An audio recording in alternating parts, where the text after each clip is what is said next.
Masarap, malutong, na pritong manok ni Kapitana. Ala, ay wag mong lalaang-laangin. Ay tiyak na makakalimutan mo ang iyong pangalan kahit na ang sausawan niya ay suka lamang. Kaya naman mga kabarangay, ang manok wag nyo basta-basta lang ipipirito. Gawin nyo ang bidyong ito at tiyak na mabubusog kayo. At sa bidyo nga hong are, kakailanganin natin ang 6 na drumstick. Siyempre, para masolusyonan ang ating cravings, agad-agad ako nagpasama sa aking anak sa Alphamart. 12 piraso nga po yung drumstick at nabili namin sa halagang 190 pesos only. Gamit nga po ang matalas na kutsilyo, hiniwa ko yan sa gitna at ginawa kong butterfly ang style. Hindi ko na lang po naisama sa video dahil baka po magkaroon ng restriction. Nahugasan ko na din po yan ng mabuti ang manok at lalagyan na po natin ng mga pampalasa. Unahin po natin ang paminta. Gagamit po tayo dito ng Magic Sarap bilang kanyang sariling pampalasa. Huwag naman po natin pakakasobrahan dahil ang kaunti ay sapat na. Lalagyan din po natin ito ng kaunting asin at para magkaroon din po ng kaunting alat. Tigka kaunti lamang po sa bawat manok ay sapat na ang kaunting asin. Lamasin at pagkatapos ay ilagay sa malinis na bowl at ilagay muna sa isang tabi. Sa isang malinis na pinggan, maglagay ng harina, idagdag ang crispy fry para mas masarap ang lasa ng ating lulutuing manok. Para mag-combine ang lasa ng crispy fry sa ating harina, haluin lang natin ito ng haluin ng bahagya. Siguraduhin malinis ang kamay bago haluin ang ating harina at crispy fry. Simulan na nating i-coat ang ating mga manok sa ating harina at crispy fry. Paikutin lang natin sila ng isa-isa para sila ay magkaroon lahat ng lasa. Ang harina at crispy fry na ating pinagsama kanina ay sapat na sapat lamang para sa 5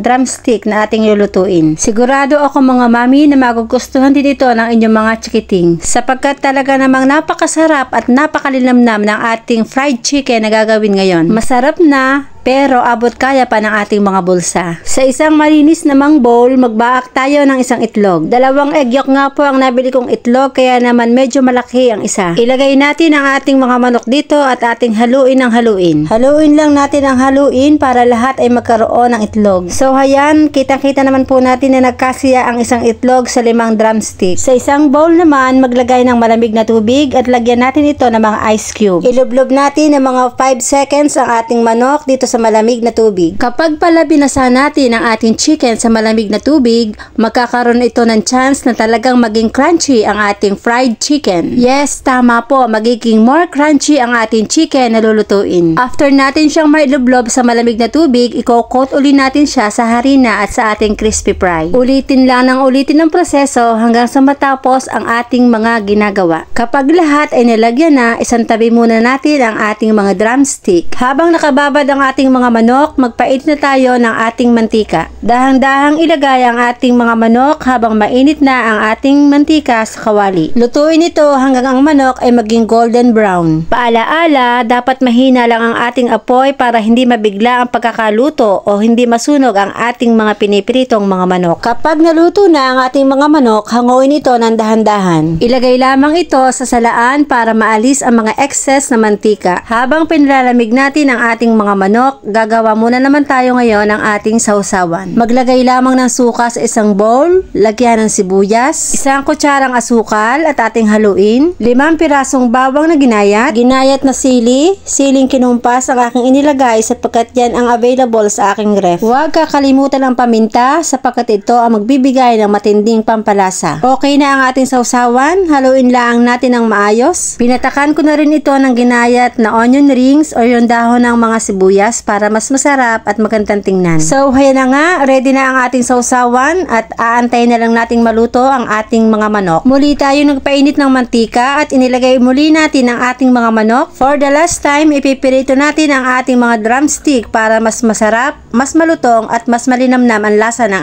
ating fried chicken. Dahil nga pangalawang prito na natin to sa ating mga manok, kailangan na mas mahina pa ang ating apoy. Lutuin lang siguro natin ito ng mga 2 minutes at magiging okay na at makakakain na tayo ng ating fried chicken. At sa wakas, luto na ang ating crunchy fried chicken na mayroong sausawan kahit suka lamang. Promise, hindi nyo ito pagsasawaan. Super duper sarap talaga at tiyak na magugustuhan ng inyong mga chikiting. Kaya mga mami, try nyo na ang fried chicken ni Kapitana.